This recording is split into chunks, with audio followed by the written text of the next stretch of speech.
we have still more news to bring you from that chaotic developing nation formerly known as the Commonwealth of Virginia. As of tonight, Virginia's three highest-ranking public officials, all of them Democrats, are embroiled in potentially career-ending scandals, and it seemed to come out of nowhere just last week. First, you'll remember Democratic Governor Ralph Northam casually endorsed infanticide while defending a Democratic bill to legalize abortion right up to the minute of birth.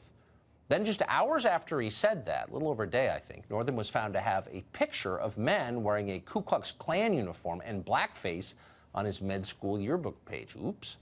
Almost immediately, pretty much the entire Democratic Party leadership called on Ralph Northam to resign his office. And among the most vocal was the Attorney General of Virginia, Mark Herring. Herring was appalled that Northam would do this. He just couldn't believe that someone could be that racist. And then today, Herring admitted that he, too, has appeared in blackface, which apparently is the equivalent of business casual for Democrats in Virginia. Will Herring resign over this revelation? Will party leaders ask him to resign? We're still waiting to find out. But in the meantime, we're mesmerized as well by the saga of Virginia Lieutenant Governor Justin Fairfax. Just days ago, Fairfax thought he was going to replace Ralph Northam as governor.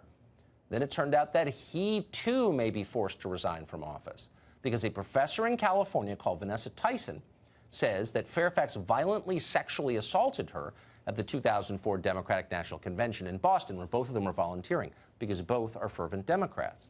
At the time, Fairfax was a, quote, body man for disgraced Senator John Edwards, because the details here are just too perfect to make up. Tyson came forward a couple of days ago, and when she did, according to two sources who were in the room, Fairfax's first response to the story from Vanessa Tyson was, quote, F that bitch. It's not really the classic feminist reaction to an allegation of sexual assault. Now, Vanessa Tyson has released a highly detailed account of what she says happened to her and how has it affected her life ever since. It's all online, and it makes for harrowing reading if you care to read it. For Democrats, though, the response to all of this ought to be really obvious because they just went through something amazingly similar a few months ago. Another professor from California accused another public figure of far less serious crimes with far fewer corroborating details. Democrats know they have to believe all women. They've told us that countless times. But this time, they don't believe all women. They don't care about Vanessa Tyson. F her, in the words of the lieutenant governor. She's in the way. Watch presidential candidate Cory Booker, and a self-described very good person, dismiss Tyson completely today as unimportant. Watch this.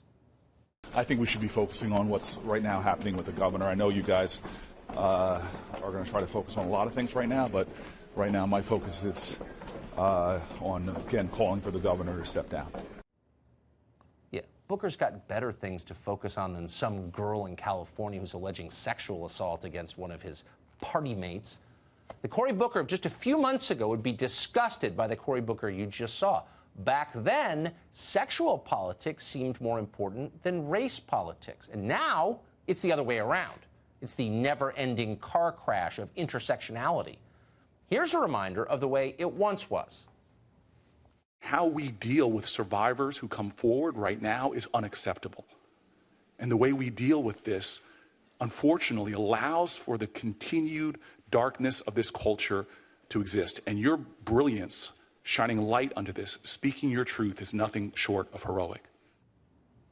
Well, it was short of heroic then. It was a light in the darkness of our culture that Cory Booker, because, once again, he's an incredibly good person, way better than you, and he went to Yale, was going to shine to make this a better society. Now, who cares about this woman? Will she shut up already?